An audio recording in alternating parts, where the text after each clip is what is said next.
Welcome to the Heroic Voice. I am here with Gordon Purcell. Gordon was our first guest. He's back to talk about his new projects and what he's doing with us. It is August 8th, 2026. And Gordon, it is good to see you. Yes, nice to see you, Dennis. It has been a while. We've spoken, but we haven't seen each other in a while. Right. So, this is the Heroic Voice, where I talk to comic book creators and other interesting people on a variety of subjects. I am Dennis Maloney, publisher of the Heroic Multiverse, where we feature good girl and bad girl artwork, super babes, and all kinds of Silver Agey style stories. Tell me, beyond what you're doing with me, what are you up to these days? Well, I just came back from the San Diego Comic Con, which I haven't been to in quite a long time. You were just there. Uh, yeah, and Oh, I you won have? an Inkpot Award, which is for lifetime achievement through the comic arts, which is really nice. And I had a really nice time there. I'm Very glad to hear crowded. that. And then I drew something called Hollow Healer. And so we did stuff for that. And I'm working for Apex and I'm working for you guys. And I did panels for me and for UFOs and a few other things like that. And so once I got back, I had to, our house, it was 100 degrees here and our air conditioning went out. So I dealt with that and then saw Spider-Man and Odyssey and started working again. Hmm. All right. Well, glad to have you on board. You are doing, you're in, you have three projects lined up with Yes. me. And you've done a little bit of work on each one of them. We're going to be focusing on the Flare story that you're doing. Okay. It's a, well, when I say we, you're going to be focusing on the Flare story Yes. you're doing. Yeah, it's a 12 pager, as I recall, and it tells basically the story of how Flare first met Lady Darkon, Nikki Caldwell, right? Yeah. Who I drew in a special long ago. Yeah, yeah. You So did you did the origin story yeah. for her. And she's That's kind of a cool character. player number A 20. little more heavy than Flare and Black Enchantress. She's Yeah. evil. She is self-interested, let's Yes, say, yes. and That's a good way to put vengeful it. and mean. Yeah, Yeah. yeah, So I have some pages here. This is page 4 from that story. yeah, No dark on yet. We got another page. You can see we're pretty far into it. I guess the third is done. yeah. A third of it is done if it's a 12-page story, and we have four of them. So it comes out in Flare 50. That is the Not plan. quite sure when that comes out. You know that stuff better than me. No, I don't know when that's going to come out either, because even if we have a backup story for it, we don't have the lead story done. Flare number 50 is going to be a Challenge of the Gods um, Ah, story, the conclusion to that. And so I thought it would be good since, Flare and Lady Darkon Nyx are going to be fighting in that lead story. I thought it would be good to have, the first appearance of sure. or as Lady Darkon as the backup feature in that book. So, Yeah, and makes sense. and that will be a super duper sized book. The 50th issue of Flare is going to be 68 pages, I believe. We normally do 52-page books, but this one's going to be super duper special sized. Gotta have a special every once in a while. It's Yeah. summer. Yep. Well, I don't know. I don't know when it's going to come out. I Well, mean, maybe Christmas. Maybe it's a holiday special. it's not going to be this year, I'm pretty sure. Yeah. Well, I'm wondering if any of the other books will that I'm working on. Well, the Black Enchantress book will actually most likely appear before Flare number 50 because we've got a This lot is of a work done page on from that. Black Enchantress, Yeah. Um, you're working and on the lead story for that issue. there's another one. Hmm. This is from a different Black Enchantress. And then we have Lady Arcane. Right. Yeah, the this is the quest for Lady Arcane, the story Yes. decades in the So I making. get to draw more of a Conan type era. Right. This story takes place in Mystic Arabia, where Lady Arcane has been for quite some time, ever since Lady Arcane number Yes. four, back in the mid He's 80s, stranded there. mid 90s, mid 90s. Okay. I don't know what else I have. Oh, that's not yours. Did this for the Spider-Man movie. All We right. we do posters for the opening nights at a theater chain locally. Ah, So it gets colored and we put the Spider-Man name on it that's and cool. I such. should ask, as a comic book fan, I have not seen the Spider-Man movie, but I have Very heard good. that it was It's good. really, yeah, it's really quite good. Ah, So it's worth seeing. all right. I think the Spider-Man movies, well, it's doing super well at the box office too. They just they hit the right cast in this, and they fill in some gaps. And there's the secret villain in it, and Hulk's in it, and Punisher. The Punisher's kind of, I don't know, I would say more agreeable in this. And he usually is. Yes, and Hulk is not as agreeable as he is sometimes. No, they needed to bring the Savage Hulk back for the Oh, they do. yeah for the So next movie. You know, they wanted yeah, yeah. I Savage don't Hulk. know how this all ties into the Avengers yet, but we'll see. It obviously does tie in somewhat. Hmm. Well, the Odyssey movie was not the Odyssey, as far as I could tell. It was like giving lip service to the story. Uh, I didn't read the original you myth. didn't. For me, it was a good movie. It It's very was well the made. production Uh, values were good. It was very well made, but the story that he was telling was not the Odyssey. Um, that's what I understand is there's things are cut out and things are switched around a little bit, but some of that is to make sure it's not a 5 hour movie. yeah, yeah, there is So that. they simplified a few things, but again, the actors are great and it looks great. And I saw it in 70 millimeter, so it was a really good looking movie. Hmm. So I'd recommend it. All right. Well, that's worth But seeing. I'm not the toughest critic in the world either. Okay, what future projects do you have in mind? What kind of projects? Future projects. What do you have on your plate? What's coming up? Well, of course, Flair. I'm hoping to do more of those. I have to do something called Avalon. Don't remember the last part of it. And Apex wants me to do something with their heroic characters.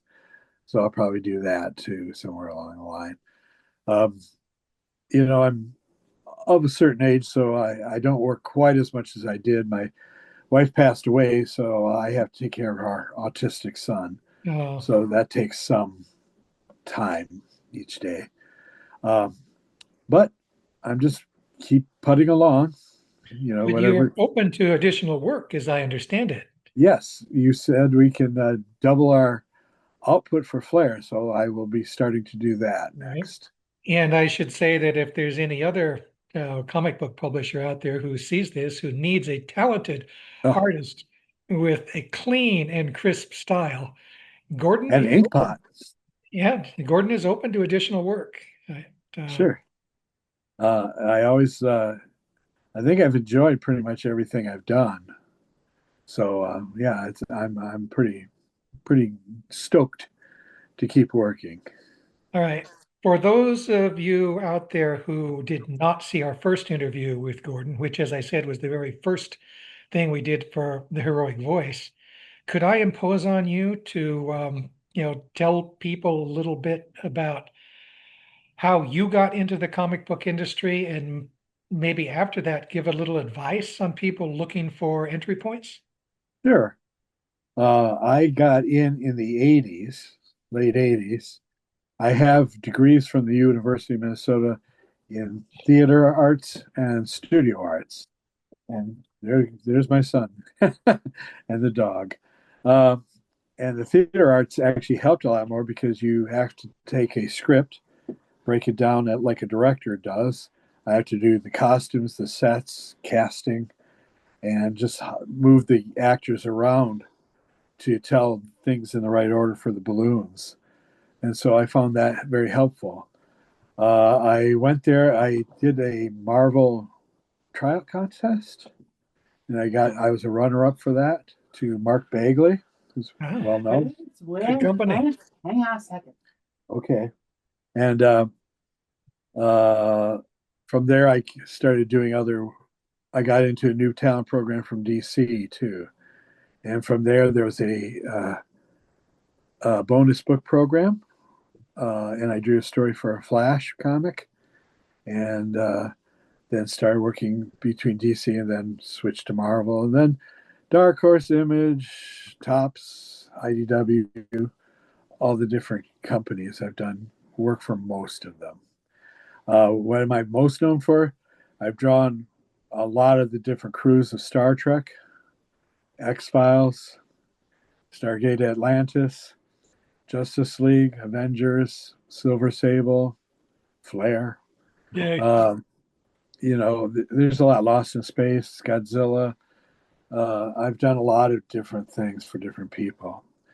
You've even done a game show host. I was I was on two game shows. Yes, I was on Jeopardy and I was on Who Wants to Be a Millionaire. And I was smarter back then. I was always willing to pitch in, and so a lot of it depends on your editors. And so as I've got time has passed by, a lot of my editors have left or retired or whatever. So there's a whole new crew working at some of these places, but not heroic. Yeah. I have the same editor there. Yeah, we've been doing this for 40 years now. It's Yeah, and doing a good job. time sure flies.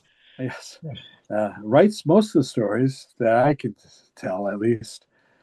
So I've always enjoyed working with you. You work in the old Marvel style in a little ways, Not and I quite. like It's close drawing to, in that more traditional Marvel and DC way. yeah. It's more like a hybrid Hang kind on of a second. Just hang on a second, buddy. Okay. It's I do a lot of dialogue in the plot that I give a writer, even though that dialogue isn't necessarily how it's going to end up. Right. You know, 'cause- With the licensed books like Star Trek, we usually had the full dialogue because the studio would have to prove it. After a while, I'm getting moved around. After a while, I they trusted us so much that we could just work Marvel plot style. At Marvel, it was almost all plot while I was there. Now they also have moved because of Brian Bendis. They've moved more towards full scripts all the time. they want more editorial control. Yeah, there's a lot more editorial control than there probably was back then.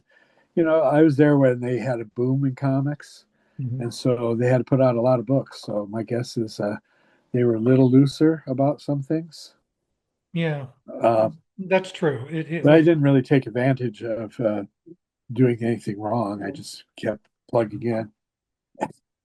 Hold on one second. Yeah. okay. Well, is there anything else you'd like to cover? We can wrap this up if you really need to get your boy out there to the grocery store. No, this is what life with an autistic boy is. They have an agenda, and you kind of have to go a little bit with their agenda. Sure. No, Oh, I one hope more people will thing, keep reading. breaking in, advice to people breaking in, then we'll call it and you can hit to the grocery store after that.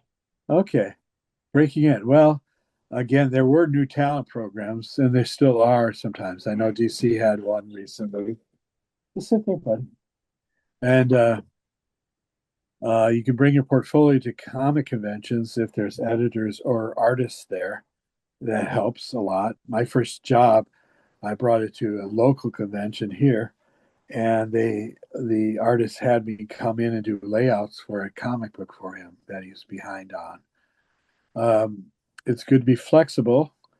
Sometimes you get model sheets, but you should know what the house style is, kind of at different places, depending on what you're going to draw. Superheroes have certain looks to them. Obviously, actors from TV and movies have. I promise. Promise soon. Okay. I draw all the time. When I was growing up, I drew things like cars and stuff in my bedroom and stuff, just because it teaches you to put your characters into a room.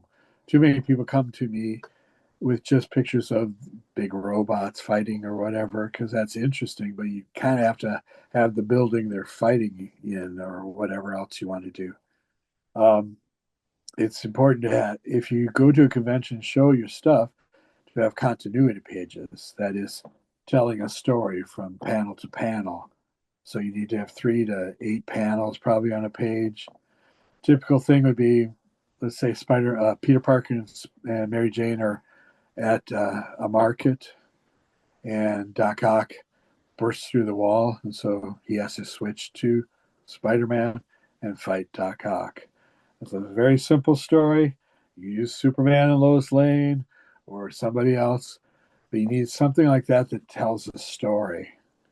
And when you go to a con, listen to what they say. Don't just think that yours is the greatest stuff you've ever seen. Take some advice from people, and if they say come back and redraw something, redraw it. And don't come with half drawn pages. That doesn't help anybody. Social media, where can people follow you? I'm on Facebook. That's the easiest way to find me, just under my name, Gordon Purcell. Um, I'm, that's all I really.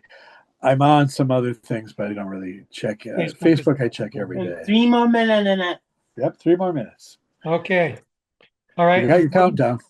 Thank you for being here. I want to encourage people to like, subscribe, comment, and share this. It's the only way we can grow this. And if people are looking for my art, there are, of course, back issues, but there's paperback collections of a lot of this stuff that I've done. So, just look for my name. It'll be there. Thank you, Gordon. Have fun at the supermarket. All right. Bye, Dennis. Bye-bye. And I'm hanging up. Okay. I have a very eager boy here.